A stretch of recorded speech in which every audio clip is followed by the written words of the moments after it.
You find the correct back neck length, perpendicular line, same 8 centimeter. You can complete the collar edge.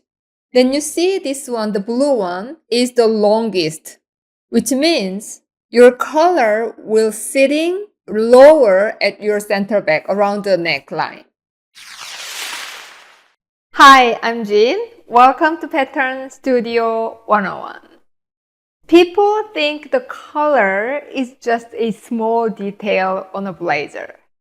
But in reality, it's what defines the entire look of a tailored jacket. If the color is off, everything feels off.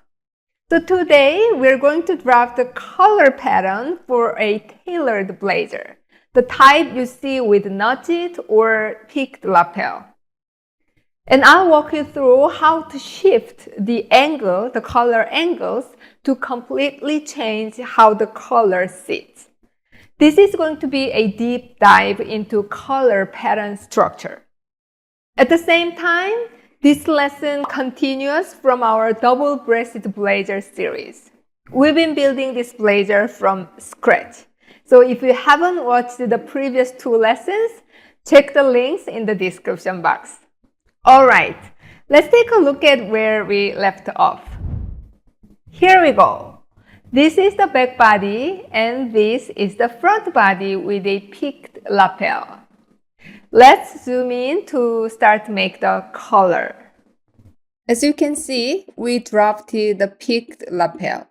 This is the peaked lapel mouth shape we made. Depending on the shape of the peaked lapel, the collar shape should be adjusted. Let's go to the back body pattern and measure the back neck length.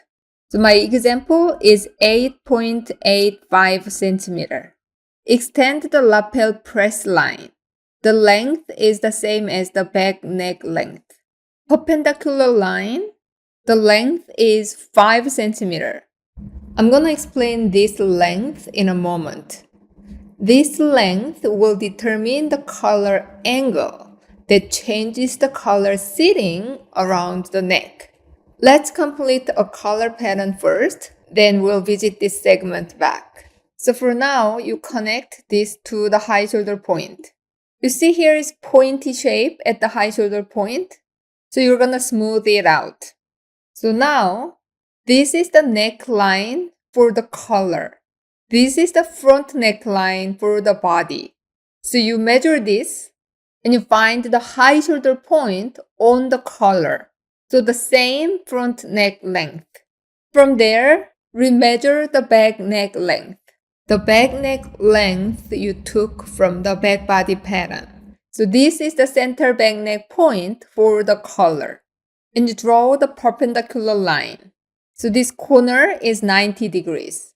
The collar height at the center back is 8 centimeter for this example. So this length is 8 centimeter. And you make the collar shape. Okay, we made the collar pattern. And let's see how this collar will sit on the neckline. There are ways to simply assume if the collar will sit enough to cover the neck seam or high enough, depending on what you're aiming for. Okay, when you flip the collar to this press line, this is going to be your lapel and collar shape. And I want you to mark where the shoulder seam is. And this length will be the collar edge length at the back body. So when you see the blazer from the back, this area. So if I measure this is 11 centimeter. Then on the back body pattern, you can assume where this collar will sit. So it was 11 centimeter and the line I drew is around 11 centimeter. So we can guess this collar will sit about 1 centimeter below the neck seam. This is not perfectly accurate. Fabric thickness or the quality will make the sitting a little bit different, but it's not going to be far off. Okay, let's go back to the front body. If you want to make the collar sitting higher, this length should be shorter. I made this 5 centimeter.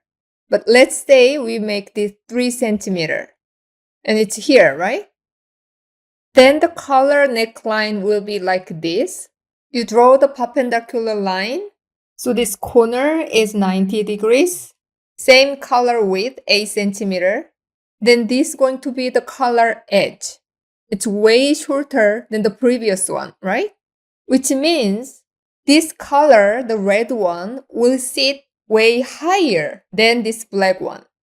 Okay, then this time, let's say you want to make the collar sitting lower, more flat at the shoulder. The collar edge length should be longer, correct? Then you draw this segment longer. So now I have 6 centimeter. Then you connect to the high shoulder point, smooth the curve.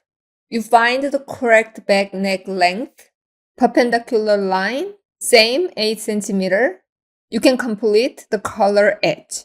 Then you see this one, the blue one, is the longest, which means your collar will sitting lower at your center back around the neckline.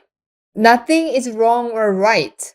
Depending on the collar angle, the collar will sit differently. And depending on the design you are aiming for, you need to adjust this length. It will make collar angle differently and eventually change the collar edge length. If anything comes up, drop your question in the comment below. I may not be super fast, but I always try to reply to everyone. Have a great week. See you next time. If you want a more structured way to follow along, I've created a technical library based on all my YouTube lessons. Each video comes with a PDF version, so you can build your own pattern making reference library over time. Visit my website, patternstudio101.com, and become a member. You will receive the written instructions each week, so you can follow everything more clearly. The link is below this video.